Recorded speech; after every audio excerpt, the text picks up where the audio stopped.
លាចាញ់ប្រាជ្ញាគិញ្គក់និងអណ្ដើកមានសត្វខ្លាមួយដើររកស៊ីតាមទម្លាប់វាលុះដើរទៅប្រទះឃើញនឹងគិញ្គក់មួយកំពុងតែលោតផ្លោតក៏ស្រែកសួរថាបងគិញ្គក់បងឯងដើររកស៊ីអ្វីហ្នឹងគិញ្គក់ក៏ឆ្លើយថាចុះបងឯងដើរមករកស៊ីអ្វីដែរខ្លាក៏ឆ្លើយថាយើងដើររកស៊ីគិញ្គក់ក៏ឆ្លើយតបវិញថាខ្ញុំក៏ដើររកស៊ីដោយបងឯងដែរខ្លាថាចុះដើររកស៊ីអ្វីនឹងបានបើបងឯងលោតម្ដងបានតែមួយញ៉ុចដូច្នេះតើនឹងចាប់សត្វអ្វីនឹងបានគិញ្គក់ក៏អួតអាត្មាប្រាជ្ញាខ្លាកោតខ្លាចថាយើងធ្វើបើឃើញយើងលោតតិចដូច្នេះតែបើចង់លោតយ៉ាងណាក៏បានចង់ចាប់សត្វតូចក្តីធំក្តីក៏បានតែទាំងអស់មិនចាញ់បងឯងទេខ្លាថាបើបងឯងពូកែសម្ដីថានេះយើងលោតប្រឡងគ្នាពីត្រើយព្រែកម្ខាងទៅត្រើយព្រែកម្ខាងមើលបើបងឯងលោតឆ្លងដល់យើងនឹងជឿថាពូកែគិញ្គក់ជាសត្វមានប្រាជ្ញាក៏គិតឃើញថាសង្កេតខ្លានេះតែងតែកាលណាវារៀបនឹងលោតបែរចោលកន្ទុយទៅខាងក្រោយបើដូច្នេះអញចាំខំកន្ទុយវាកាលមុនវានឹងលោតទៅមុនទើបគិញ្គក់តបវិញថាខ្លាចអ្វីបងខ្លាឯងបើចង់លោតពីត្រឹមណាទៅត្រឹមណាក៏បានដែរហើយយើងហ៊ានឲ្យបងឯងឈរពីមុខយើងទៀតផងតែកាលណាយើងស្រែកថាត្រូវបងឯងលោតទៅចោះខ្លាជាសត្វឆោតមិនអាចគិតដឹងពីគំនិតគិញ្គក់វានឹងខំកន្ទុយខ្លួននោះសោះឯខ្លួនទៀតក៏មិនបានគិតឃើញពីរបៀបខ្លួនដែលរៀបនឹងលោតទៅមុខធ្វើកកិរិយាយ៉ាងណាដែរក៏ព្រមសន្យាទៅឈរមុខគិញ្គក់ឯគិញ្គក់កាលណាខ្លាមកឈរពីមុខឃើញពេលល្អហើយក៏ប្រាប់ថាបងឯងប្រុងស្ដាប់រីឯខ្លារវល់តែប្រុងត្រចៀកស្ដាប់ចោលកន្ទុយទៅត្រង់ពីមុខគិញ្គក់ក៏ស្រែកថាហោហើយក៏ខំកន្ទុយជាប់ខ្លាលោតផ្លោតទៅភ្លាមដល់ត្រើយម្ខាងមួយរំពេចអំណាចនៃកន្ទុយក្រវាត់ទៅមុខនោះដោយទាំងគិញ្គក់ទៅផងដូចជាដុំដីដែលគេចោលនៅលើឈើដង្ហើយធ្លាក់ហួសទៅមុខខ្លាស្ទើរតែនឹងស្លាប់ខ្លាក៏មិនអាចនឹងដឹងបានប្រែប្រានទៅខាងក្រោយវិញស្រែកហៅថាបងគិញ្គក់គិញ្គក់ក៏ឆ្លើយថាគូកនៅឯនេះខ្លាឮគិញ្គក់ឆ្លើយពីមុខដូច្នេះថាបងគិញ្គក់ឯងពូកែមែនប៉ុន្តែខាងការចាប់សត្វនោះយើងមិនទាន់ឃើញរិទ្ធបងឯងនៅឡើយបើដូច្នេះយើងនឹងចាប់សត្វសាកល្បងគ្នាទៀតគិញ្គក់ក៏យល់ព្រមតបមកវិញថាបងទៅចាប់សត្វចោះបានសត្វប៉ុន្មានមកជួបគ្នានៅកន្លែងនេះយើងនឹងរើសាច់នោះម្ដងម្នាក់គ្នាមើលតើអ្នកណាបានច្រើនជាងខ្លាក៏យល់ព្រមក៏ចេញទៅរកសត្វផ្សេងបានច្រើនឯគិញ្គក់ក្រោយខ្លាចេញទៅនោះខំសង្វេបសង្វាតលោតទៅមិនដឹងទៅចាប់សត្វណាឯណាបានព្រោះធ្លាប់តែចាប់សត្វជន្លេននិងស្រមោចសង្អាលោតទៅបន្តិចទៅក៏ឃើញមានខ្យងមួយដុំប៉ុនគ្រាប់សណ្ដែកក៏លេបខ្យងនោះចូលទៅក្នុងទៅលោតទៅបន្តិចទៀតទៅឃើញឆ្អឹងត្រីស្លាប់មួយតូចនៅកណ្ដាលផ្លូវក៏លេបថែមទៅទៀតលោតទៅបន្តិចទៀតឃើញគ្រាប់អង្ក្រែងអង្ក្រងមួយក៏លេបទៅទៀតបានជា3មុខល្មមតែពេញនោះរួចក៏ត្រឡប់មកចាំកន្លែងដដែលវិញឯខ្លាបើស្វែងរកសត្វបានសពគ្រប់ហើយក៏ត្រឡប់មកកន្លែងដើមតាមសន្យាលុះមកដល់ឃើញគិញ្គក់អង្គុយចាំក៏ច្រវេកច្រវាត់ក៏សួរថាយេបងគិញ្គក់មកដល់ហើយគិញ្គក់ក៏ឆ្លើយតបថាយើងមកចាំយូរណាស់មកហើយមើលបងខ្លាឯងបានប៉ុន្មានមុខឯបងខ្លារើចេញមកមើលយើងនឹងកត់ត្រាខ្លារើសាច់នានាជាច្រើនមុខប្រាប់គិញ្ គក់ឬចេញអស់ទើបប្រាប់ថាអស់មានតែប៉ុណ្ណឹងហើយគិញគក់ឬចំណែករបស់ខ្លួនមកវិញឲ្យខ្លាមើលម្ដងទី1បញ្ចេញខ្យងមកមុនខ្លាសួរថាសត្វអ្វីនឹងបងគិញគក់ក៏ឆ្លើយថាសត្វនេះគេហៅថាគៀសរមួយខ្លាស្ដាប់មិនបានក៏អង្វរថាកុំនិយាយបាលីបាធូបងសូមប្រាប់ជាសម្រាយមកចោះគិញគក់ក៏ឆ្លើយថានេះជាគុយរមាសខ្លាក៏កោតថាយីខំដល់តែរមាសផងទី2រើឆ្អឹងត្រីចេញមកទៀតខ្លាសួរថាសត្វអីក៏សង្គមដូចនេះបងគិញគក់ក៏ឆ្លើយថាផ្លូតដំរីសកខ្លាថាអាណិតទៅបងកុំនិយាយបាលីបាធូអ្វីគិញគក់ក៏ឆ្លើយថាអានឹងគេហៅថាភ្លុកដំរីសខ្លារឹតតែកោតខ្លាចថាអេយ៉ាលេងទៅដល់ភ្លុកដំរីសទៀតផងចុះអស់តែប៉ុណ្ណឹងហើយឬនៅទៀតបងគិញគក់ក៏ឆ្លើយថាយើងនៅមានច្រើនទៀតនៅច្រើនមុខណាស់បងឯងចាំតែរាប់ចុះទី3ឬទម្លាក់ក្របអង្ក្រេងអង្ក្រងចេញមកខ្លាក៏សួរថាសត្វអ្វីក្រហមផងខ្មៅផងដូចនេះគិញគក់ក៏ឆ្លើយថាភ្នែកអាក្លេសូមនិយាយជាសម្រាយទៅវិញមើលគិញគក់ក៏ឆ្លើយតបថានេះហើយគេហៅថាភ្នែកអាខ្លាឯងខ្លាឮថាភ្នែករបស់ខ្លួនក៏ស្ទុះរត់ភ្លាមមិនហ៊ាននៅគិញគក់ស្រែកថាឈប់សិនឯងទៅណាចាំអញយកភ្នែកឯងស៊ីសិនខ្លារឹតតែភ័យខ្លាំងឡើងទៀតអូចេះតែរត់ទៅគិញគក់ខំតែដេញតាមពីក្រោយលុះឆ្ងាយបន្តិចទៅស្រាប់តែប្រទះនឹងអណ្ដើកក៏សួរថាបងគិញគក់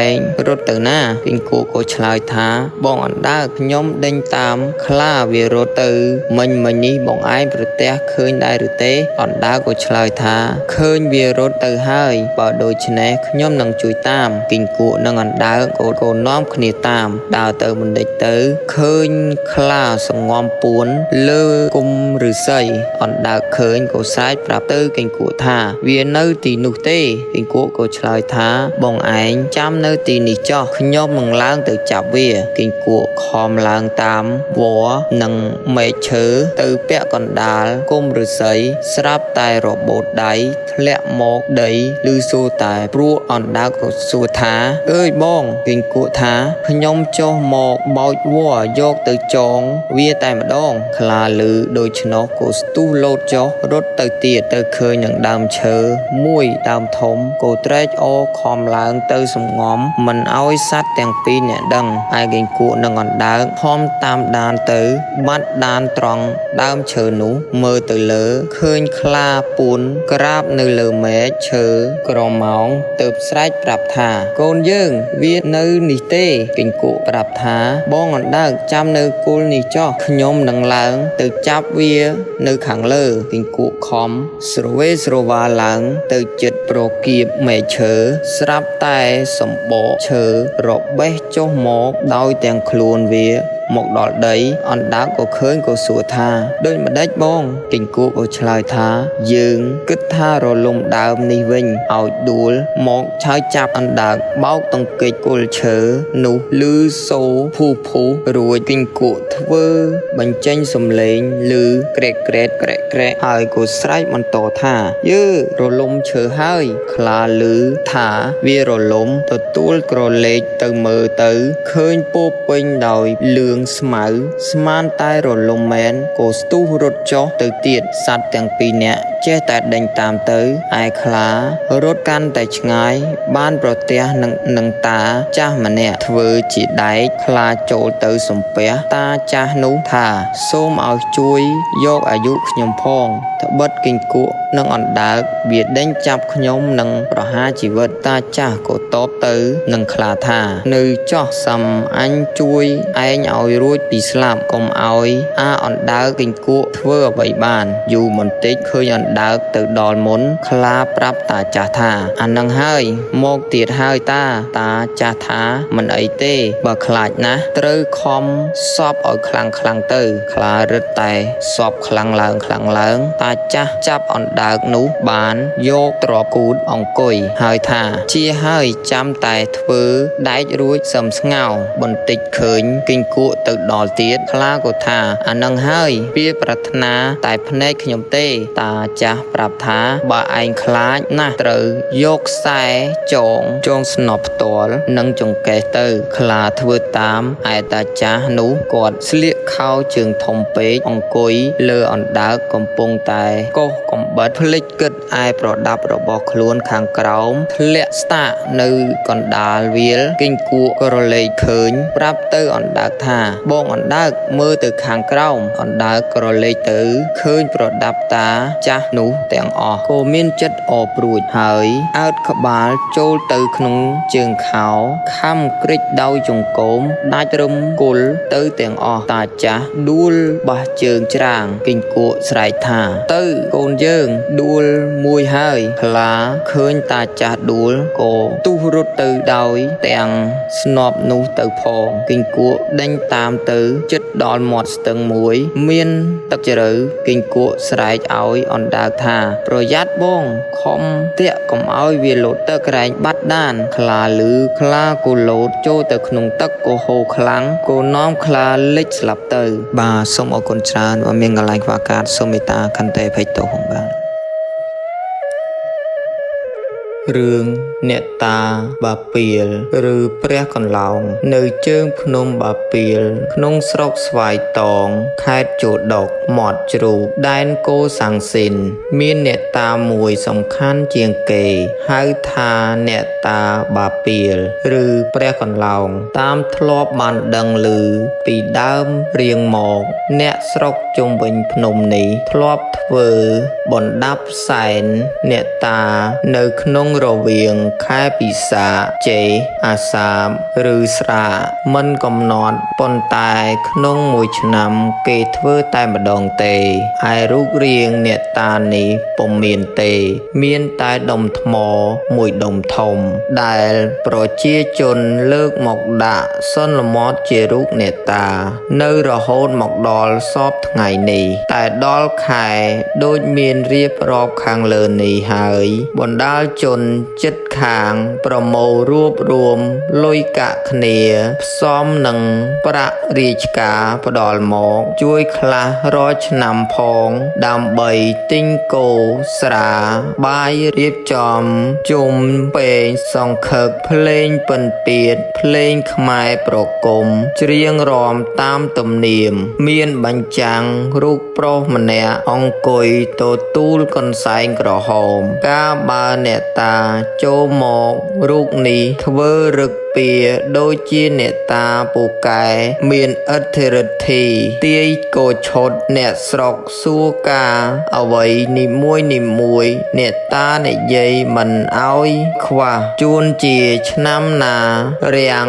ឬគ្មានទឹកធ្វើស្រែអ្នកស្រុកក៏បន់ស្រន់ធ្វើបន់សូមភ្លៀងអ្នកតាក៏បណ្ដោយឲ្យមានភ្លៀងធ្លាក់ក្នុងវេលានោះដូចបំណងមែនអំពីប្រវត្តិតាមពាក្យនិយាយតគ្នាមកថាកាលពីដើមភ្នំបាពាលគឺជាកោះតូចមួយនៅឡើយស្ដេចពាលមួយអង្គនិងឧបរាជម្នាក់ជាបងប្អូនបង្កើតសុទ្ធតែជាអ្នកមានឫទ្ធិចេស្តាខ្លាំងពូកែមកនៅទីកោះនោះស្ដេចពាលជាបងធ្វើលំនៅក្នុងព្រៃដប់មួយឯឧបរាជជាប្អូននៅក្នុងដប់មួយផ្សេងពីគ្នាបានសេចក្តីសុខសាន្តឥតមានសត្រូវណាហ៊ានបៀតបៀនឡើយឧបរាជជាប្អូនមានចិញ្ចឹមសត្វក្រពើមួយក្បាលធំសម្បើមនៅក្នុងអន្លង់បារាជខេត្តលង្វៀងដែនកូសាំងស៊ីនដើម្បីជាយានជំនិះជើងទឹកដោយបានឮល្បីថានៅពាមអន្លង់បារាជមានក្រ ពើមួយកាចសាហាវណាស់គៀទូខំគោខំមនុស្សអស់ជាច្រើនស្ដេចពាលយល់ឃើញនឹងទុកក្រពើនេះទើបគិតថាបើសិនជាទុកឲ្យនៅយូរទៅវានឹងបំផ្លាញជីវិតមនុស្សជាច្រើនទៀតបំលែងឡើយដូច្នេះគួរតែសម្លាប់វាចោលនឹកដល់ក្រពើអន្លង់បារ៉ែតស្ដេចពាលអាណិតដល់រាជថ្ងៃមួយកលែងខ្លួនទៅជាលោកនេនមួយអង្គនិមន្តសំដៅទៅអន្លង់បារ៉ែតប្រាថ្នានឹងប្រយុទ្ធសម្លាប់ក្រពើរបស់ឧបរាជជាប្អូនឲ្យផុតជីវិតលុះដើរបានបន្តិចក៏ជួបនឹងយាយតាកំពុងអុំទូកតូចមួយសាមណេរក៏សួរថាតាយាយអញ្ជើញទៅណាមកណាតាយាយឆ្លើយថាទៅបារ៉ែតសាមណេរឮដូច្នេះក៏សុំតាយាយទៅដោយសារទូកនោះទៅផងទៅដល់ពាមបារ៉ែតសាមណេរឃើញអន្លង់មួយយ៉ាងធំក៏នឹកគិតឧបាយប្រាប់តាយាយនោះថាអាត្មាចុះស្រង់ទឹកត្រង់នេះបន្តិចសិនចូលតាយាយអូសទូកឡើងលើគោករងចាំអាត្មាផងថាតែប៉ុណ្ណោះសាមណេរចូលទៅក្នុងទឹកប្រែកាឡាខ្លួនជាក្រពើមួយយ៉ាងធំរោគតួយ៉ាងរន្ទឺហែលមកយ៉ាងប្រញាប់ទៅរកក្រពើបារ៉ែតបានជួបភ្លាមក៏តាំងប្រយុទ្ធគ្នាយ៉ាងក្រក្រឹកក្រក្រែងកើតជាទឹករលកធំធំលិចទូកក្តោងអ្នកដំណើររពេចរបាយអស់ក្រពើទាំងពីរប្រយុទ្ធគ្នាតាំងពីព្រឹករហូតដល់ថ្ងៃរសៀលក្រពើបារ៉ែតចាញ់ក៏រត់ដោះដៃស្ដេចពាលក៏ត្រឡប់មកកោះវិញឯក្រពើបារ៉ែតដោយត្រូវរបួសធ្ងន់ធ្ងរព្រមទាំងខឹងចិត្តនឹងប្រយុទ្ធមិនឈ្នះគេផងខំវាឡើងលើគោកហើយដេកស្លាប់នៅក្រោមដើមឈើមួយយ៉ាងធំមានម្លប់សាខានៅក្បែរមាត់ច្រាំងអន្លង់បារ៉ែតនោះទៅឧបរាជបានឮដំណឹងថាក្រពើជាសេនាខ្លួនត្រូវស្ដេចពាលជាព្រះរាមសម្លាប់ដូច្នេះហើយក៏ប្រញាប់អស់បណ្ដារាមកជួយកាត់យកតែក្បាលហើយសង់ខ្ទមមួយនៅទីនោះធ្វើបុណ្យយកក្បាលក្រពើដាក់ក្នុងខ្ទមដង្កល់ទុកជាតំណាងឲ្យបណ្ដាជនមើលជាដរាបមកលុះយូរអង្វែងក្រោយមកក្បាលក្រពើក៏ពុករលួយអស់ទៅបណ្ដាជនក៏យកឈើមកឆ្កាងធ្វើឲ្យដូចជាក្បាលក្រពើពីមុនយកទៅដង្កល់ដូចដើមទុករហូតមកដល់សពថ្ងៃនេះស្ដេចនិងឧបរាជនៅជាសុខសប្បាយនៅលើកោះនោះអត់មានតោះតែងគំនិតប្រកាន់ខឹងនឹងគ្នាដោយប្រកាន់អ្វីសោះឡើយលុះត្រាតែកោះតូចនោះដុះដាលខ្ពស់បានទៅជាភ្នំលុះស្ដេចពាលចាស់ជរាដឹងខ្លួនថាមុខជាមិនបានរស់នៅយូរតទៅទៀតក៏ហៅមហាឧបរាជប្អូនមកប្រាប់ថាយើងមានឫទ្ធិចេស្តាខ្លាំងពូកែនៅលើភ្នំនេះបើឥតពីបងទៅចូលប្អូនរក្សាគេឈ្មោះយាយព្រមទាំងបណ្ដាជនគិតធ្វើអ្វីមួយជាកិត្តិយសទុកឲ្យអ្នកក្រោយគេបានស្គាល់ឈ្មោះយើងផងកុំបីខានឡើយអំនឹកអំពីស្ដេចពាលទៅឧបរាជជាប្អូនគ្រប់គ្រងរក្សាទីនោះហើយយកដុំថ្មមួយដុំមកសន្មត់ទុកថាជាតំណាងស្ដេចប្រាប់បណ្ដាជនឲ្យធ្វើជាសាក្សីទៅថ្ងៃក្រោយស្ដេចពាលស្លាប់ទៅកើតជាអ្នកតាភ្នំនៅរក្សាដុំថ្មដែលឧបរាជជាប្អូននិងបណ្ដាជនសន្មត់ទុកជាតំណាងរហូតមកដល់សពថ្ងៃនេះឯឧបរាជជាប្អូនក្រោយពីនោះក៏ស្លាប់ទៅទៀតហើយទៅកើតជាអ្នកតាស្រុកបារ៉ែតនៅរក្សាក្បាលក្រពើរហូតមកបាទសូមអរគុណមានកន្លែងខ្វះខាតសូមមេត្តាខន្តីអភ័យទោសបាទ រឿងអ្នកតាបេងស្រុកត្បូងឃ្មុំដើមឡើយជាខេត្តមួយអភិបាលខេត្តនោះមានងារជាអរជូនពីមុនមកមិនដឹងជាមានឈ្មោះថាស្រុកអ្វីទេតែបើតាមកោចរិកជាដំណែសល់នៅដល់សពថ្ងៃតែគួរយល់ជាការបាននោះមានដូចតទៅដើមឡើយមានវត្តមួយនៅក្នុងឃុំវិហារឃ្លួងស្រុកត្បូងឃ្មុំហៅថាវត្តទួក្តីមិនដឹងពីពុទ្ធសករាជប៉ុន្មានលោកគ្រូចៅអធិការវត្តនោះមានឈ្មោះបំពិតប្រកបមានប្អូនស្រីក្រមុំម្នាក់វត្តនេះមានអ្នកតារូបសម្រិតមួយមានឥទ្ធិពលខ្លាំងពូកែណាស់អាចប្រែខ្លួនជាមនុស្សធម្មតាបាននៅថ្ងៃបុណ្យទានឬថ្ងៃសិលដែលមានកិច្ចរាប់បាតក្នុងវត្តនោះអ្នកតាខ្លែងខ្លួនជាបុរសកំលោះម្នាក់ស្លៀកពាក់ស្អាតស្អំកាន់ផ្តិលសម្រិតកែវសម្រិតយកបាយទៅរាប់វត្តជាមួយនឹងអ្នកស្រុករាល់ពេលដែលដាក់បាយរួចចុះពីសាលាបាត់ខ្លួនមួយរំពេចអ្នកស្រុកតែងសួរគ្នាទៅវិញទៅមកដោយឆ្ងល់នឹងមនុស្សចម្លែកនេះពន់ពេកណាស់មិនដឹងជាទីលំនៅបុរសនោះនៅឯណាស្រាប់តែឃើញដល់វត្តហើយចុះពីសាលាបាត់ខ្លួនតែម្ដងក្រោយមកអ្នកតានោះទៅលបរួមរស់មេត្រីជាមួយនឹងប្អូនក្រមុំលោកគ្រូចៅអធិការលុះដឹងថាប្អូនស្រីមានប្រុសសហាយលោកគ្រូចៅអធិការក៏ហៅប្អូនមកសាកសួរតាមដំណើរនាងក៏ទទួលសារភាពថាបានស្រឡាញ់បុរសម្នាក់មែនតែឥតមានអ្នកណាដឹកនាំទេពេលយប់ស្រាប់តែឃើញបុរសនោះចូលទៅដេកជាមួយខ្លួនតែម្ដងឯខ្លួននាងចាប់ពីបុរសនោះមិនត្រូវសោះហាក់ដូចជាស្រមោលលោកអធិការវត្តបានស្ដាប់ប្អូនស្រីរៀបរាប់គ្រប់សពហើយលោកគ្រូជ្រាបភ្លាមថាគ្មានអ្នកណាទេពិតជាអ្នកតាសម្រិតនោះឯងព្រោះមានឫទ្ធិខ្លាំងពូកែណាស់លោកគ្រូខ្ញាល់នឹងអ្នកតាសម្រិតនោះជាខ្លាំងក៏ប្រើក្មេងឲ្យទៅជីករណ្ដៅនៅទួលមួយនៅជ្រុងអាគ្នេយ៍វត្តចម្ងាយប្រមាណជាង200ម៉ែត្រឬ300ម៉ែត្រពីទីវត្តជីករួចហើយលោកគ្រូឲ្យរូបសម្រិតនោះទៅកប់ផ្ទិញក្បាលចុះទៅក្រោមលុបដីរួចយកដើមបេងមួយដាំទៅដាំសង្កត់លើរូបនោះទូលនោះសពថ្ងៃថាទូលអ្នកតាបេងក្រោយមកលោកគ្រូចៅអធិការវត្តអនិច្ចកម្មទៅនៅសល់តែភិក្ខុសាមណេរតិចតួចនៅក្នុងវត្តទួក្តីនោះមានយាយចាស់ឈ្មោះ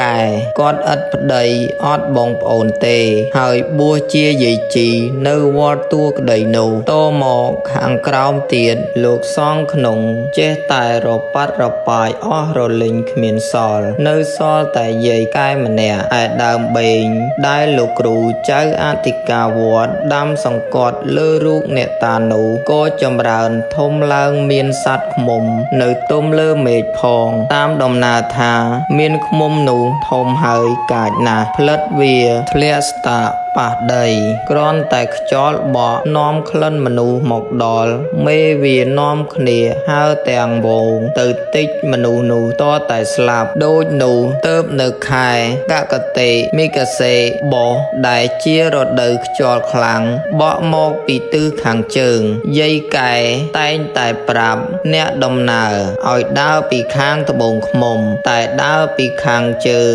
ក្លិនមនុស្សរមែងបក់ទៅដល់ឃ្មុំនឹងហើរមកតិចស្លាប់មិនខានពាក្យថាដើរខាងត្បូងឃ្មុំនេះហើយដែលជាដើមកំណើតឈ្មោះនៃខេត្តត្បូងឃ្មុំនេះមិនមែនជាគុជឃ្មុំម្យ៉ាងដែលគេប្រើធ្វើត្បូងចិញ្ចៀននោះទេតមកខាងក្រោមដើមបេងនោះត្រូវដើមជ្រៃដុះរឹតតឹងខ្លាំងក៏ងាប់ដើមជ្រៃនេះក៏លូតលាស់បែកមែកសាខាឡើងនៅកន្លែងដើមបេងនោះត មកមេឃជ្រៃក៏បាក់រិចរិលអស់នៅសល់តែគល់ទំហំ2 ម៉ែត្រដុះស្លឹកទៀបនឹងដីអ្នកមានបនសាដើរកាត់មុខអ្នកតានីមិនបានទេសពថ្ងៃមានផ្លូវមួយពីខាងត្បូងមួយពីខាងជើងអ្នកតានោះអ្នកតានីសម្រាប់អភិបាលខេត្តត្បូងឃ្មុំឡើងកាលបើមានលោកណាទៅធ្វើអភិបាលខេត្តឬអភិបាលស្រុកដែលមានងារជាអជនត្រូវឡើងអ្នកតានីខានមិនបានទេបាទសូមអរគុណមានកន្លែងខ្វះខាតសូមមេត្តាខន្តីអភ័យទោសបាទរឿងតាពុំយាយសែននៅភូមិសូសែនសង្កាត់សូសែនស្រុកព្រៃឈរខេត្តកំពង់ចាមមានអ្នកតាមួយគេហៅថាអ្នកតាពុំសែនមានរឿងរ៉ាវតាក់ទងនឹងអ្នកតានោះដូចតទៅប្រមាណជាងក្នុងគ្រិស្តសករាជ2384មានយាយតា2នាក់ប្តីប្រពន្ធឈ្មោះតាពុំយាយសែនគាត់នៅស្រុកសំរោងខេត្តជាមួយគ្នាទាំង2នាក់បបួលគ្នាទៅរកភូមិថ្មីមួយនៅភូមិកុកកូហាបើហៅតាមអ្នកស្រុកថាភូមិបន្ទាយគាត់បានបោះបង្គោលចរិកវាទីភូមិប្រមាណជាង2 ហិកតា4ជ្រុងស្មើគ្នាហើយបានសង់ផ្ទះមួយខ្នងតូចដោយគ្រឿងឈើប្រក់ស្លឹកមានលើកដីចាក់ព័ទ្ធជុំវិញទំនប់ទឹកដាំដំណាំផ្សេងគ្នាមានចេកខ្នុរជាដើមនៅខាងកើតភូមិគាត់ចម្ងាយប្រហែលជាង200 ម៉ែត្រមានដើមពោធិ៍មួយដើមដុះនៅលើដីទួលមួយខ្ពស់ដែលមានព្រៃដុះព័ទ្ធជុំវិញនៅពេលយប់គេតែងតែឃើញមានភ្លើងហោះចេញពីដើមពោធិ៍នោះជានិច្ចរាល់ថ្ងៃយាយសែនមានសេចក្តីសង្ស័យទៅប្រើតាពុំជាប្តីឲ្យទៅមើលត្រង់ដើមពោធិ៍នោះបានប្រទះឃើញរូបចម្លាក់មួយសាងដោយថ្មសន្តានជាមនុស្សឈរផ្អែកនឹងគល់ពោធិ៍គាត់ពិនិត្យសពគ្រប់ទៅឃើញដូចជាព្រះពុទ្ធរូបហើយមានពណ៌ប្រផេះដូចជាថ្មថ្លើមអណ្ដើកទំហំ4 សង់ទីម៉ែត្រកម្ពស់ប្រមាណជា1 ម៉ែត្រកន្លះអត់មានឆ្លាក់ជាក្បាលអ្វីទេតាពុំបានឃើញដូច្នោះក៏ដើរទៅនិយាយប្រាប់អ្នកផ្សេងគ្រប់គ្នាឲ្យជួយពិចារណាមើលតើជារូបអ្វីអ្នកណានរណាយកមកចោលនៅក្រោមដើមពោធិ៍នេះឬក៏អ្នកណាសាងទុកពីកាលណាកាលបើអ្នកស្រុកបានដឹងគ្រប់គ្នាហើយមានសេចក្តីសង្ស័យគ្រប់គ្នាក៏បបួលគ្នាធ្វើបុណ្យអស់មួយយប់មួយថ្ងៃដោយនិមន្តព្រះសង្ឃចម្រើនព្រះបរិត្តសាសនាឆានបង្ហើយកិច្ចជាប់ពិធីបុណ្យគេនាំគ្នាយកអំបោះចងរូបនោះហើយអន្តងលើកឡើងដុសខាត់ទៅឃើញរូបភាពជាស្រីមានធ្នង់សក់ចំពាក់កណ្ដាលសេរីសាខាងលើនៅខាងលើថ្ងាសមានជួរជើងសក់រលីងខ្លួនទទេត្រឹមចង្កេះឯសម្ពុតស្លៀកសម្លុយដៃទាំងសងខាងផ្អោបនឹងដងខ្លួនពីត្រឹមកែងដៃបត់មកខាងមុខហើយដៃស្ដាំកាន់ក្តោបមកចុះក្រោមដៃឆ្វេងក្តោបស្មាឡើងទៅលើឥឡូវនេះគេរូបនោះបំបាក់កយកក្បាលទៅចោលនៅឯណាបាត់ទៅហើយពិនិត្យមើលទៅមិនដឹងរូបភាពបែបណាឡើយហើយរូបនោះតាំងពីគេវាយបំបាក់យកក្បាលចោលទៅបាត់ទៅនោះអ្នកស្រុកភូមិចិត្តខាងចេះតែពុំសូវសុខសប្បាយបន្តិចឈឺមនុស្សបន្តិចឈឺសត្វពាហនៈអ្នកស្រុកផិតភ័យជាខ្លាំងអ្នកខ្លះនឹកស្មានថារូបនោះធ្វើឲ្យឈឺក៏យកស្លាធម៌មួយគូបាយសបង្អែម2-3 មុខយកទៅថ្វាយរូបភាពនោះហើយអុជ ទៀនធូបនិយាយបន់ស្រន់សុំឲ្យកូនចៅជាសះស្បើយគោក្របីក៏ឲ្យបានជាសះស្បើយទៅនឹងធ្វើរោងប្រក់ក្បឿងថ្វាយហើយលើករូបនោះដាក់នៅខាងលើរោងឲ្យផុតពីដីការបន់ស្រន់រួចត្រឡប់មកដល់ផ្ទះវិញជំងឺទាំងប៉ុន្មានក៏បានធូរស្រាលដូចប្រាថ្នារួចក៏ទៅធ្វើរោងតាមបំណន់ដែលខ្លួនបានបន់នោះមានរៀបស្លាធម៌មួយគូទឹកអប់មួយគូកាមួយគូទៀន5ធូប5លក្ខនឹងលក្ខនិយាយពីយាយសែនប្រពន្ធតាពុំដែលមានទីលំនៅក្បែរខ្ទមរូបនោះយាយសែនមានជំងឺហើមអស់ទាំងខ្លួនចំនួនជាង1ឆ្នាំមកហើយរកគ្រូមើលពុំជាសោះបានឮអ្នកស្រុកចិត្តខាងនាំគ្នាឈូឆរមកបន់ស្រន់គោរពបូជារូបនោះយ៉ាងក៏ក្រឹកក៏ក្រែងដូច្នេះគាត់ក៏ប្រើប្តីគាត់ឲ្យទៅសុំទឹកអប់ពីរូបនោះមកសាកល្បងមើលលុះប្តីទៅយកទឹកអប់បានមកហើយគាត់ក៏សួរប្តីថាទឹកអប់នេះគេធ្វើដូចម្ដេចខ្លះប្តីប្រាប់ថាលោកតាឲ្យផឹកផងលាបខ្លួនប្រាណផងចាប់តាំងពីថ្ងៃដែលគាត់បានព្យាបាលរោគដោយទឹកអប់នោះមករោគក៏កាន់តែធូរស្រាលបានស្រួលបន្តិចម្ដងត្រឹមតែ8ថ្ងៃប៉ុណ្ណោះក៏បានជាសះស្បើយហើយឲ្យប្តី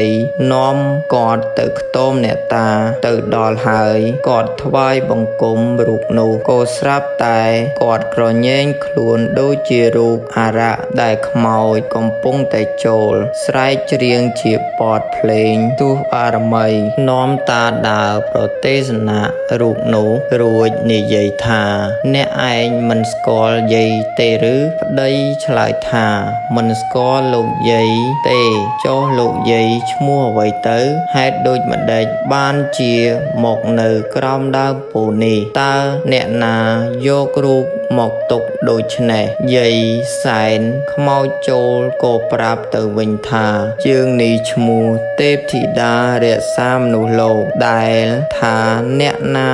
យកមកនៅក្រោមដើមពិធីនេះយើងអត់ដឹងទេព្រោះយើងតែងតែចុះមកជួយស្រាប់ស្រង់មនុស្សជានិច្ចមិនមែនស្ថិតនៅក្រោមដើមពោធិ៍នេះទេឥឡូវដែលយើងមកចូលរូបយាយសែននេះដើម្បីជួយស្រោចស្រង់សង្គ្រោះមនុស្សនៅក្នុងស្រុកនេះឲ្យបានសុខសប្បាយទាំងអស់គ្នាបើអ្នកឯងចង់បានឲ្យភូមិនេះថ្កុងថ្កើងរុងរឿងនោះត្រូវធ្វើតាមបង្គាប់យើងដូចតទៅនេះកាលបើយាយសែនថ្លែងប្រាប់រូបរួចហើយតាពុំក៏ធ្វើតាមបង្គាប់គឺឲ្យធ្វើស្លាធម៌មួយគូទឹកអប់មួយគូ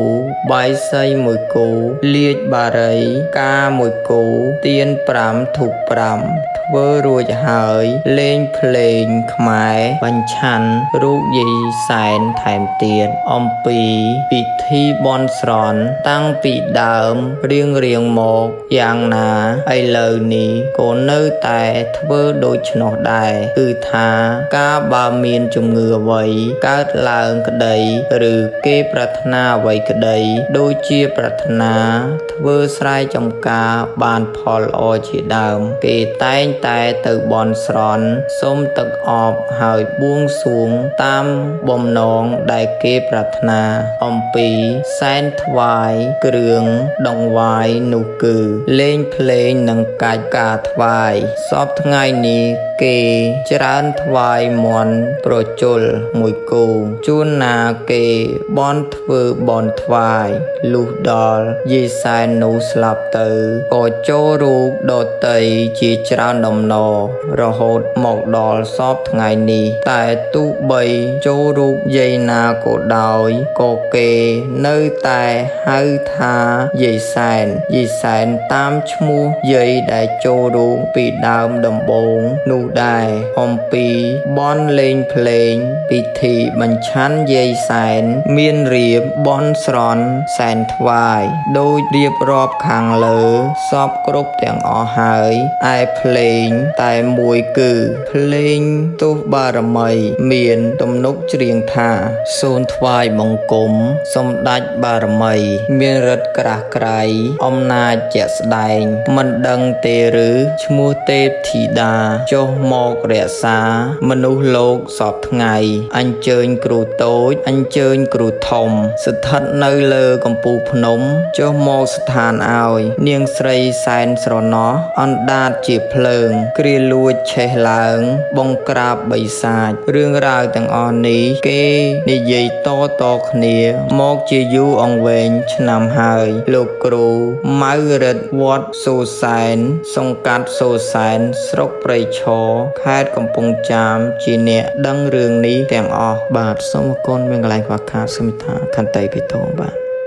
រឿងអ្នកតាភ្នំដីនៅក្នុងឃុំត្រពាំងធំស្រុកសូត្រនិគមខេត្តស្វាយរៀងមានអ្នកតាមួយដែលអ្នកស្រុកសន្មតហៅថាអ្នកតាភ្នំដីអ្នកតានេះមានរាងរៅជាព្រះពុទ្ធរូបឈរមួយព្រះអង្គបាត់ព្រះហស្ថម្ខាងនិងរូបព្រះកេសមួយទៀតដែលមានក្បាលជាដំរីខ្លួនជាមនុស្សបាត់ដៃបាត់ជើងអស់នៅតែដងខ្លួននិងក្បាលហើយមានរូបអវជីវៈកេស្វរៈព្រះឥសូរបាត់ជើងបាត់ដៃអស់ដែរនៅតែព្រះភ័ក្ត្រល្មមឲ្យគេស្គាល់បានឯចំណែកដែលបែកបាក់ទាំងប៉ុន្មាននៅគោក្បែរទីនោះដែររូបទាំង3នេះសុទ្ធតែឆ្លាក់ដោយថ្មភក់ទាំងអស់ទំហំនិងកម្ពស់រូបមួយប៉ុនគ្នាប្រហែ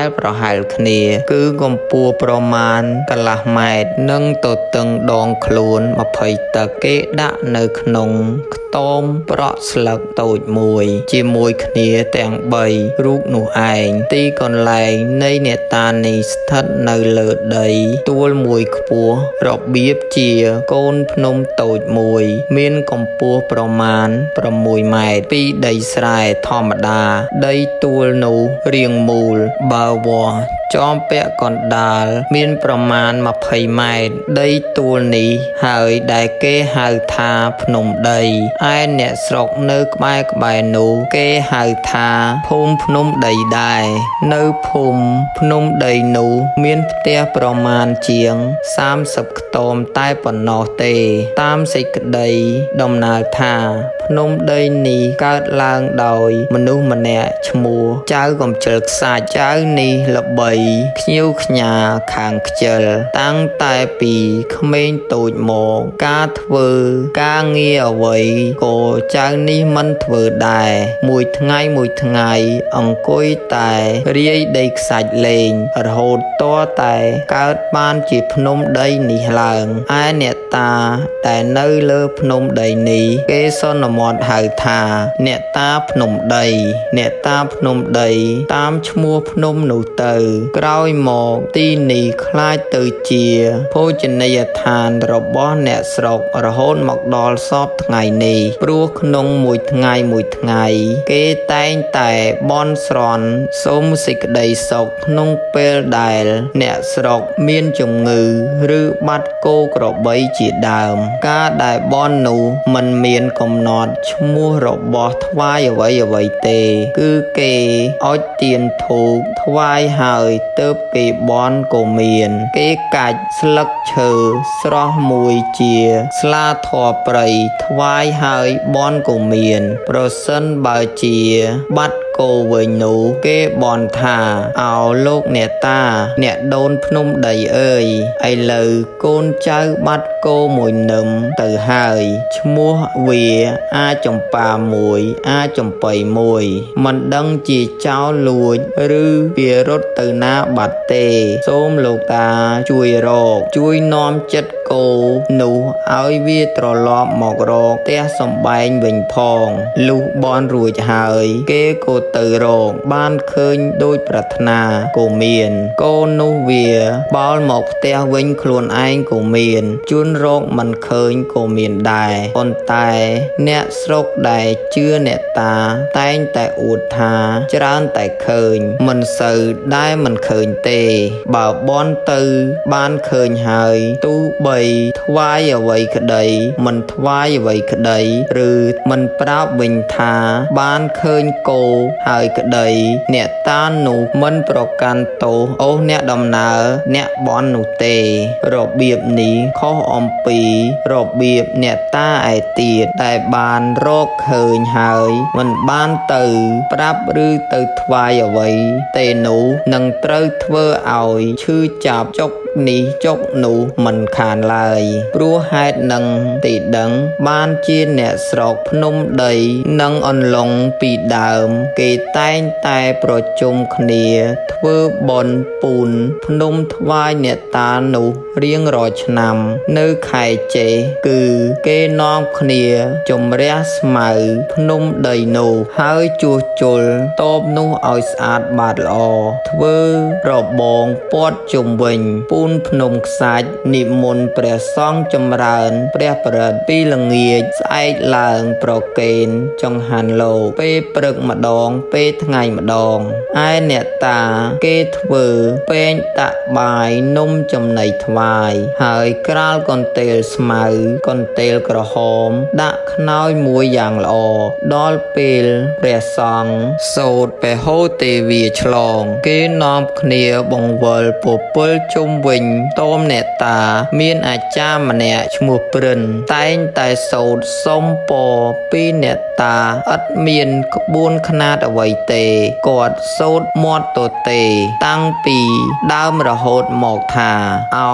លោកអ្នកតាអ្នកដូនភ្នំដីនិងអស់លោកទេវតារក្សាទឹកដីព្រៃព្រឹក្សាភ្នំស្រុកព្រមទាំងទេពនិករអមេឃព្រះឥន្ទព្រះព្រំព្រះនរាយណ៍ព្រះឥសូរព្រះចតុលោកុបាលទាំង4មានព្រះបាទព្រះរុក្ខជាដើមយើងខ្ញុំសូមអញ្ជើញលោកមកសែបសោយក្រយាហាហើយសូមទទួលអរុទ្ធនាបុណ្យយើងខ្ញុំគ្រប់គ្នាសូមឲ្យលោកជួយបីបាច់ថែរក្សាយើងខ្ញុំជាកូនចៅព្រមទាំងស្រុកភូមិសត្វធាតុគោក្របីឲ្យបានសុខសប្បាយគ្រប់គ្នាទៅហោងបាទសូមអរគុណមានកន្លែងខ្វះខាតសូមមេត្តាខន្តីអភ័យទោសបាទ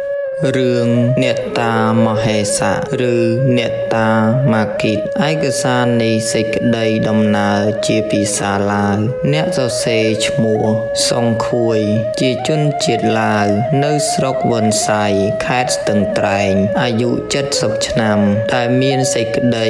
បកប្រែដូចតទៅ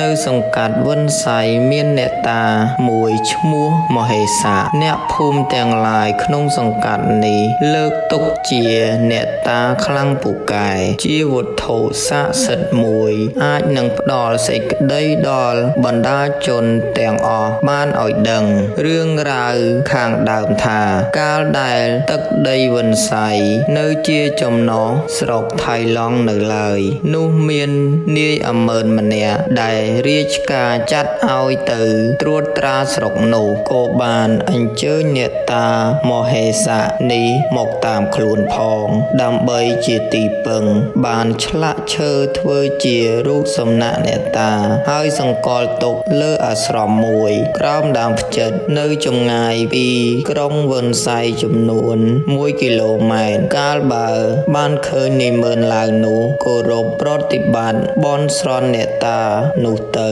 បានសេចក្តីសុខដោយសេចក្តីប្រាថ្នាអ្នកស្រុកក៏ស្រស់ស្រួលទទួលស្គាល់អ្នកតានោះតាមតមកថាជាអ្នកតាដែលមានអធនភាពខ្លាំងពូកែហើយអ្នកតានោះការជន់ដើមមានប្រកាន់រូបស្រីម្នាក់ឈ្មោះនាងបូធ្វើជាស្មឹងផ្ដាច់មុខសម្រាប់តែខ្លួននោះម្នាក់ឯងអត់មានខ្មោចបិសាចឯណាដតីក្រៅទៀតមកសន្ធិដ្ឋលើរូបនាងបូបានឡើយកិច្ចដែលត្រូវគោរពនិងត្រូវរៀបចំដង្វាយថ្វាយអ្នកតា តានោះអ្នកស្រុកប្រព្រឹត្តធ្វើតាមតែពាក្យរូបសំណឹងបង្កប់គឺមានថ្វាយជ្រូកមាន់ទាស្រាបាយនិងទៀនធូបដង្វាយបែបនេះមិនមានកំណត់កាលវេលាទេស្រេចនៅមានការដែលគួរបន់ឬគួរថ្វាយក្នុងមួយឆ្នាំម្ដងអ្នកស្រុកត្រូវប្រជុំគ្នារៀបចំពិធីហៅថាបុណ្យឡើងអ្នកតាបុណ្យនេះទម្លាប់ធ្វើតែនៅពិសាមានកំណត់ពេលមួយថ្ងៃមួយយប់នៅទីខ្ទមអ្នកតានោះតែម្ដងក្រៅពីតង្វាយដូចបានរៀបរាប់ខាងលើនោះនៅមានលេងភ្លេងដូរតន្ត្រីច្រៀងរាំនិងមានអមទូប្រណាំងថ្វាយអ្នកតានោះផងរៀងរាល់ឆ្នាំខានមិនបានជាដាច់ខាតបើខានមិនបានសុខទេអ្នកតានោះសពថ្ងៃគេរើទៅទីកន្លែងលើកទៅធ្វើខ្ទមអត់ប្រក់ក្បឿងនៅប្រក់វត្តវិនស័យចិនយួនដែលស្រុកវិនស័យទាំងប៉ុន្មានជឿជាក់ចំពោះអ្នកតានេះណាស់តែងតែនាំគ្នាយកដង្វាយទៅថ្វាយជាប្រក្តីប្រវត្តិអ្នកតាតាមដំណឹងថានៅនគរឈ្មោះកោស៊ីស្ដេចមួយព្រះអង្គក្រងរាជសម្បត្តិព្រះនាមព្រះបាទចក្រមហាហង្សសម័យថ្ងៃមួយនៅក្នុងខែមាឃស្ដេចអង្គនោះឯងទ្រង់ភ្លេចព្រះហឫទ័យស្ដេចចង់ទៅប្រពៀនព្រៃក៏ចាត់ពួកកងសេនានាយអមើនចំនួន8នាក់ឲ្យហែហមស្ដេចទៅនាំយកទាំងមន្តធ្នាក់4ទៅជាមួយផងដើម្បីនឹងក្រសានតាក់មន្តព្រៃលុះបានទៅដល់ព្រៃហើយវេលាដែលស្ដេចកំពុងប្រពៀនព្រៃនោះក៏ត្រូវវង្វេងព្រៃស្ដេចទ្រង់សុបិនឃើញស្រីក្រមុំម្នាក់មានរូបល្អអាចឆើតឆាយយ៉ាងក្រៃលែងឡើងមកពីមហាលបដាលនៃមហាសាគរទ្រង់មានព្រះរាជហឫទ័យប្រតិព័ទ្ធស្ត្រីនោះក្រៃពេកក៏មានព្រះបន្ទូលឲ្យអាមាត្យមុជទឹកចុះទៅតាមមើលលុះមុជតាមទៅបានដល់នគរនាងឃើញនគរធំសម្បើមណាស់ហើយល្អចម្លែកអស្ចារ្យនគរស្ដេចចក្រភ័ណ្ឌព្រះអង្គមានបុត្រតទៅ3អង្គគឺឈ្មោះកំភី1នាងតែងអន1និងកៃឡាកាន់1ឃើញរូបនាងនិងនគរស្ដេចជាឪពុកជាក់លាក់ហើយអាមាត្យជាអ្នកបម្រើត្រឡប់មកទូលស្ដេចវិញតាមដំណើរលុះអរណតីឡើងកាលណាទ្រង់ក៏រកឃើញផ្លូវវិលមកកាន់នគរវិញរួចទើបចាត់ចែងរៀបចំភោស្តុភាបណ្ណាការទៅស្ដីដណ្ដឹងនាងតែងអូនមកធ្វើជាអគ្គមហេសីដោយសេចក្តីប្រាថ្នាឯស្ដេចចក្រភ័ណ្ឌនោះជាតិជាក្រពើមានកូនប្រុស2នាក់ក៏ជាក្រពើលើកលែងតែកូនស្រីគឺនាងតែងអូនមួយខុសពីគេកើតមកជាមនុស្សក្រោយដែលនាងតែងអូនបានមកធ្វើអគ្គមហេសីចក្រមហាហង្សហើយស្រាប់តែមានឈ្មោះនាងវៃកានៅនគរជាមួយស្ដេចនោះនាំកូនក្រមុំរបស់ខ្លួន5នាក់មកថ្វាយស្ដេចចក្រមហាហង្សធ្វើជាអគ្គមហេសីបន្តបន្ទាប់មកទៀតលុះនាងតែងអូនមានកលគ្រប់ខែកាលណាក៏ប្រសូតព្រះរាជបុត្រនៅក្នុងចំណោមអគ្គមហេសីចុងទាំង5រូបនាងទាំង5លុះមានសេចក្តីបារម្ភខ្លាចក្រែងបុត្រនាងតែងអូនមានព្រេងសំណាងជាងកូនល្អខ្លួនក៏តាំងនាំគ្នារួមគំនិតក្បត់រកឧបាយកលយកកូននាងតែងអូនទៅកប់ចោលយកកូនក្រពើមកដាក់ជំនួសឲ្យនាងវិញហើយនាំគ្នាទៅទូលស្ដេចជាស្វាមីថានាងតែងអូនជាស្រីចង្រៃកើតកូនមកជាសត្វក្រពើហើយប្តឹងទូលបង្ខុសថាដោយហេតុតែនាងតែងអូនចូលចិត្តតែនៅលេងទឹកទើបកើតកូនមកជាសត្វក្រពើស្ដេចចក្រមហាហង្សទ្រង់សណ្ដាប់រឿងមិនពិតដូច្នេះក៏ពុំបានពិចារណាសាកសួររកខុសត្រូវឡើយទ្រង់ក៏ក្រែតក្រោមបង្គាប់ឲ្យយកនាងតែងអូនទៅបំបរបង់ហើយនាងតែងអូនកាលបើបានទទួលផលកម្មដូច្នេះហើយក៏នឹកភ្នាត់មេដាបៃតានិងបងប្អូនរបស់នាងហើយនាងស ង្ឃឹមថាបើនាងបានទៅដល់នគរកាណានាងនឹងសូមឲ្យបងដែលជាសត្វក្រពើឈ្មោះគឹមភីមកជួយដោះទុក្ខធុរៈនាងលុះបានទៅដល់នគរនាងរៀបរាប់ទូលព្រះមេត្តានិងបងតាមដំណើរពេលនោះចៅគំភីជាបងក៏ឆ្លើយតបមកវិញថាវេលានេះបងជួយដោះទុក្ខធុរៈប្អូនមិនទាន់បានទេព្រោះយើងមិនទាន់ចេះវិជាការអ្វីសោះក៏បបួលនាងតែងអនទៅរងរៀនមុនវិជាការគំភីឲ្យប្អូនស្រីជិះលើខ្នងហើយហែលធ្វើដំណើរទៅដោយធ្វើដំណើរឆ្ងាយពេកការហត់នឿយខ្លាំងក៏បណ្ដាឲ្យស្លាប់ទាំងពីរនាក់បងប្អូននោះទៅពេលនោះក៏ក្តៅដល់ព្រះឥន្ទរមើលមើលមកឃើញដូច្នេះចាត់ឲ្យព្រះវិស្ណកម្មទេវបុត្រមកប្រោះបងប្អូនទាំងពីរនាក់រស់ឡើងវិញទើបនិមិត្តជាសាលាមួយឲ្យនៅរក្សាសិលក្នុងទីនោះតមកញាក់មួយឈ្មោះហច្ចៈនៅនគរណាត់ថាត់ផាន់មកលេងព្រៃប្រទះឃើញនាងតែងអនមានរូបល្អស្អាតក៏ចាប់យកនាងទៅធ្វើជាភីលៀងកូនស្រីរបស់វាដែលរើសបានពីក្នុងផ្កានិយាយពីបុត្រនាងតែងអនដែលអគ្គមហេសីចុងទាំង5នាក់យកទៅគប់ចោលក្នុងដីនោះបណ្ដាឲ្យក្តៅដល់ទេវតាមួយអង្គឈ្មោះនាងទេពជាលីឡាទេវតានោះក៏ចុះមកកាយដីយកធារកនោះទៅចិញ្ចឹមបីបាច់ថែរក្សាឲ្យបរិភោគសុទ្ធសឹងអាហារសិលនាងទេពជានីឡាបានហៅខ្មោចមួយដែលនៅអាស្រ័យក្នុងភូមិស្រុកនោះឈ្មោះម៉ាតកិតឲ្យមកនៅជាមួយជួយបីបាច់ថែរក្សាកុមារនោះដូចភីលៀងលុះកុមារចម្រើនអាយុធំឡើងមានវិសិទ្ធកម្មទេវបុត្រមកនិយាយប្រាប់កុមារថាព្រះមេត្តារបស់កុមារឯងគឺព្រះនាងតែងអនឯណោះទេសពថ្ងៃនាងត្រូវយៈចាប់យកទៅថែរក្សាទុកនៅឯនគរណាន់ថាត់ផាន់ឯណោះទេ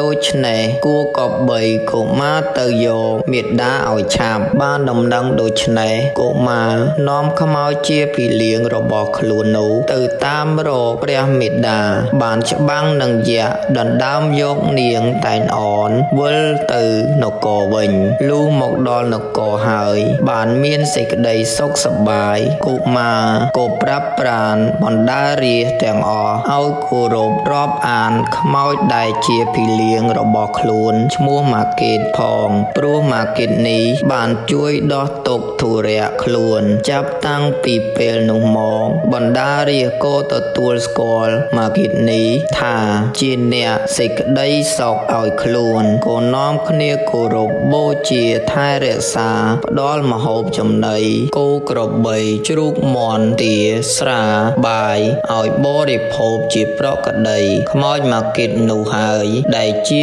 អ្នកស្រុកសង្កល់ថាជាអ្នកតារក្សាស្រុករហូតមកដល់សពថ្ងៃនេះហៅថាអ្នកតាមហេសៈបាទសូមអរគុណមានកន្លែងខ្វះខាតសមេត្តាខន្តីបិទោហងបាទរឿងអ្នកតាសំពៅធ្លាយនៅភូមិបារាយសង្កាត់ភឿនទឹមស្រុកបាសាខេត្តឃ្លាំងពីរមានអ្នកតាមួយឈ្មោះអ្នកតាសំពៅធ្លាយមានរឿងដែលចាស់ព្រឹទ្ធាចារ្យធ្លាប់បានដំណាលតគ្នាមកប៉ុន្តែមិនមានក្បួនច្បាប់អ្វីជាសំអាងទេគ្រាន់តែមានទីអាឋានជាគេដំណែលនិងភ័ស្តុតាងជាច្រើនកន្លែងល្មមសង្កេតបានត្រឹមតែប៉ុណ្ណោះសេចក្តីដំណើរថាកាលពីយូរអង្វែងមកហើយនោះគ្រិស្តសករាជមិនពិតប្រាកដមានព្រះញាតិវង្សនៃព្រះមហាក្សត្រពីរអង្គព្រះនាមមិនពិតប្រាកដទ្រង់យាងទៅគង់ក្នុងស្រុកបាសាកត្រង់កន្លែងទ្រង់គង់នោះអ្នកស្រុកសន្លមាត់ហៅថាជាទីប្រាសាទគង់មានសង់ប្រាសាទឈើដែលសពថ្ងៃនេះនៅសល់តែខឿនឥឡូវនេះ គេសង់ព្រះវិហារលើខឿនប្រាសាទចាស់នោះអ្នកស្រុកសន្លមត់ហៅថាវត្តប្រាសាទគង់ក្នុងភូមិប្រាសាទសង្កាត់ថាំដូងខេត្តឃ្លាំងវត្តអន្លង់ប្រាសាទការព្រះអង្គម្ចាស់បុត្រាបុត្រីទាំងពីរអង្គគង់នៅក្នុងប្រាសាទនោះទ្រង់បានសាងអារាមមួយទុកជាវត្តព្រះរាជាទ្រព្យហៅថាវត្តអន្លង់ប្រាសាទនៅដល់រាបដល់សពថ្ងៃនេះនៅក្នុងភូមិបាឆៅឃុំទ្វៀងខេត្តឃ្លាំងអំពីការសាងរូបលុះព្រះមហាក្សត្រជាព្រះវរមេដាទ្រង់សោយរាជ្យនៅកោះគោកខ្លងទ្រង់ជ្រាបថាព្រះរាជបុត្រព្រះអង្គបាននាំគ្នាសាងទីអារាមនិងព្រះវិហារមួយនៅក្នុងប្រាសាទស្ដេចទ្រង់មានព្រះបង្គាប់ប្រើជាងឲ្យយកថ្មជាព្រះពុទ្ធរូបមានភាព4ជ្រុងដូចព្រះចេតិយក្នុងជ្រុងនីមួយៗមានឆ្លាក់ជាព្រះពុទ្ធរូប5អង្គហើយសាងពីររូបទៀតគឺរូបព្រះនរាយណ៍មួយរូបព្រះនាងឧមាភគវតីមួយសាងស្រេចហើយទ្រង់ឲ្យក្នុងដាក់សំពៅនាំទៅប្រទានដល់ព្រះរាជបុត្រដើម្បី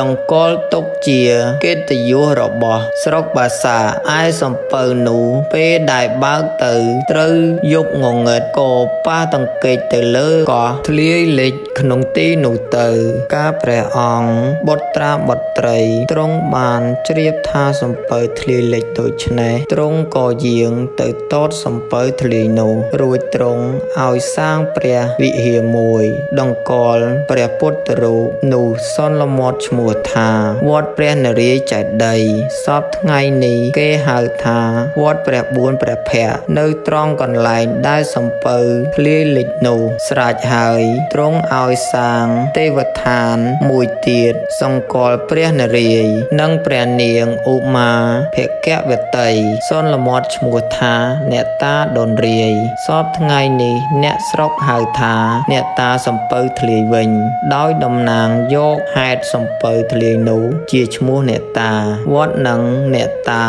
នេះស្ថិតនៅភូមិជាមួយនឹងគ្នាគឺភូមិបារាយសង្កាត់ពឿនទើបខេត្តប្រាសាទក្នុងអាស្រមអ្នកតាសំពៅធ្លាយមានរូបពីរគឺរូបអ្នកតាភេទប្រុសមួយរូបអ្នកតាភេទស្រីមួយឯក្បាលនិងដៃជើងបាក់ទាំងអស់ភាគដែលបាក់នោះបាត់អស់ទៅនៅសល់តែដងខ្លួនកអ្នកតាភេទប្រុសគឺរូបព្រះនរាយណ៍មានដៃ4ក្បាលបាក់ត្រឹមកដៃបាក់កែងដៃម្ខាងមាននៅតែជាហេតុស្នាមប្រេះជា2ជើងបាក់ត្រឹមចុងផ្លូវទំហំស្មា0.45 ម៉ែត្រពីត្រឹមស្មាដល់ចុងផ្លូវដែលបាក់នោះប្រវែង0.70 ម៉ែត្រគ្រឿងប្រដាប់ពីស្មាទៅដល់ចង្កេះរលេងខ្លួនទទេលើទ្រូងនិងលើស្មាមានក្បាច់តិចតួចតែពិនិត្យមើលមិនច្បាស់ដោយសឹករិចរិលស្ទើរអស់ត្រង់ចង្កេះមានខ្សែក្រវ៉ាត់ក្បាច់3ជាន់មួយជាន់ខាងលើក្បាច់ត្របកឈូកចុងឡើងលើជាន់កណ្ដាលក្បាច់ដកច័ន្ទមានខ្សែអមសងខាងជាន់ក្រោមបង្អស់ក្បាច់ចធំសំយ៉ងចុះក្រោមខាងមុខមានចងណាត្រង់ព្រះពស្ត្រឬត្រង់ខោស្នាប់ផ្លូវមិនពិតប្រកបព្រោះខាងក្រោមខ្សែក្រវ៉ាត់បែកជា2មានស្នាមផ្គុំឡើងវិញរូបនោះតាមពិនិត្យមើលទៅដូចជារូបព្រះនរាយណ៍ដែលធ្លាប់ឃើញនៅក្នុងដតីនោះដែរខអ្នកតាភេទស្រីអាចស្គាល់ជារូបបុត្រីពិតមែនមានក្បាលបាក់ត្រឹមកដៃបាក់ត្រឹមស្មាជើងបាក់ត្រឹមកជើងទំហំនឹងស្មា0.35 ម៉ែត្រពីត្រឹមស្មាទៅដល់កជើងដែលបាក់នោះ1.80 ម៉ែត្រអំពីគ្រឿងប្រដាប់ប្រដាតែងកាយអ្នកតានោះពីត្រឹមស្មាទៅទល់ចង្កេះលូតស្មើសូត្រដននៅទទេលើស្មានិងសូត្រដនមានស្នាមគំនូររាក់ហាក់ដូចជាពាក់សង្វារឬសរងមិនពិតប្រកប ពីត្រឹមចង្កេះចុះក្រោមស្លៀកសំពត់សំយ៉ីស្នាមឆោ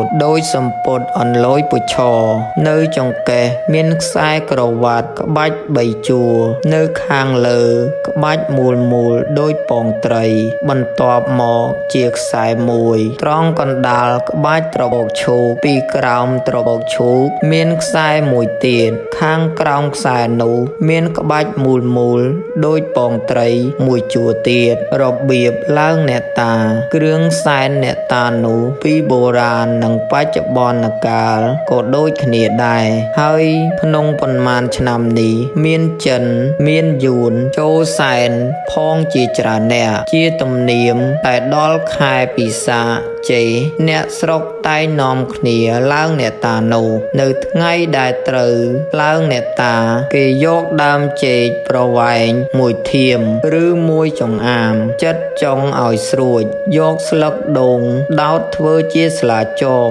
មានអំបោះចងដៃដាក់ពីលើស្លាចោមរបៀបបែបនេះមានធ្វើគ្រប់ផ្ទះអ្នកដែលឡើងអ្នកតាអំពីគ្រឿងសំណែនគ្រឿងសែនតាមទំនៀមនោះគឺស្រាមួយដបភ្លេងខ្មែរមួយវង់ស្ករធំមួយជ្រូកមួយស្ងោរខ្លះឆៅខ្លះបើឆ្នាំណាកើតទួលភឹកមានត្រឹមតែក្បាលជ្រូកក៏បានទាស្ងោរមន់ស្ងោរចេកនិងនំគ្រប់មុខមាននោះនំបញ្ចុកនំទៀនអន្សមជ្រូកជាដើមបាយម្ហូបផ្សេងប្រេងម្សៅផ្កាទៀនធូបទឹកអប់ប្រអប់ស្លាមួយនិងសំពៅដើមចេកមួយដើមលុះដល់កំណត់ពេលវេលាហើយគេទៅជួបជុំគ្នានៅផ្ទះអ្នកតានោះរៀបចំគ្រឿងសែនប្រេងស្រេចហើយគេអុជទៀនធូបបិទនៅលើប្រអប់ស្លាចាក់ស្រាសែន3ដងគេហៅថាព្រះពីស្មុកការភ្លេងរួចលេងភ្លេង3បទវាយស្គរធំ3ចប់រួចអុជទៀនធូបម្ដងទៀតបិទនៅលើថ្មអ្នកតាចាក់ស្រាសែនចំពោះអ្នកតា3ដងហើយយកស្រាស្រោចលើថ្មអ្នកតាមានទាំងចាប់បាយម្ហូបយកក្បាលជ្រូកក្បាលទានិងនំគ្រប់មុខដាក់ក្នុងសំណៅសែន3ដងទៀតទើបមនុស្សចាស់ម្នាក់សូត្រឲ្យពរជ័យមង្គលចប់ហើយស្រែកហូកេងកងឡើងហើយជូនសំពៅទៅឲ្យបានឆ្ងាយបន្តិចក៏ដាក់ចោលទៅគេសន្មត់ថាជូនខ្មោចបិសាចចង្រៃឲ្យផុតអំពីភូមិស្រុករួចហើយគេនាំគ្នាបរិភោគអាហារនំចំណីតាមពេលវេលាលើសពីនោះគេសុំអំបោះចងដៃដែលគេដាក់លើស្លាចោមនោះរៀងខ្លួនយកទៅផ្ទះចងដៃកូនចៅគោក្របីតាមត្រូវការកិច្ចបែបនេះជាទំនៀមទម្លាប់ពីបុរាណមកសេចក្តីបញ្ជាក់ក្រៅពីរដូវឡើងអ្នកតានៅមានការបន់ស្រន់ខ្លះដែរដូចជានៅពេលឈឺចាប់បន្តិចបន្តួចគេថ្វាយមន្តស្ងោរស្រាឬភ្លេងបទភ្លេងសម្រាប់លេងថ្វាយអ្នកតានោះមាន4បទគឺកភ្លេងខ្លោងលេង3បទបួងសួងថ្វាយព្រះពីស្មុកការគ្មានចម្រៀងទេខភ្លេងច្រង់ចាក់ស្រាសែនអ្នកតាហើយច្រៀងតាមទំនុកថាច្រង់អើយច្រង់តាងោលរកស៊ីចុងចាក់ក្របីព្រៃវាឡើងផ្ដាំទៅដល់អ្នកស្រុកកុំឲ្យបបាញ់អាសូរច្រៀងអញទុកវាគាល់វងលេងភ្លេង3បទច្រៀង3បទប្រែភ្លេងម្ដងទៀតក៏ភ្លេងតូចស្ដើងមានទំនុកបែបនេះស្ដើងអើយស្រីស្ដើងស្រីដើរឆាប់ឡើងទន្ទឹមនឹងបងស្ដើងអើយស្រីស្ដើងទៅគៀងក្របីច្រឡំដើមព្រៃនិងកក់កណ្ដៀងលេងភ្លេង3បទប្រែភ្លេងទៀតក៏ភ្លេងសំពៅធ្លាយគេចាក់គ្រឿងសំណែនដាក់ក្នុងសំពៅហើយច្រៀងថាសំពៅថយទៅសមុទ្ររលកវាយផុតរបើកយុទ្ធកាលស្រែកហៅកូនក្មួយឲ្យចុះសំប៉ាន់ស្រាយពួរឲ្យបានសន្ធឹកគ្រូអើយសន្ធឹកគ្រូអើយក្នុងពេលឡើងអ្នកតាគ្មានបញ្ចាំងរូបទេកាលពីដើមឮថាមានរូបដែរបាទសូមអរគុណមានកន្លែងខ្វះខាតសូមមេត្តាខន្តីបេតុងបាទ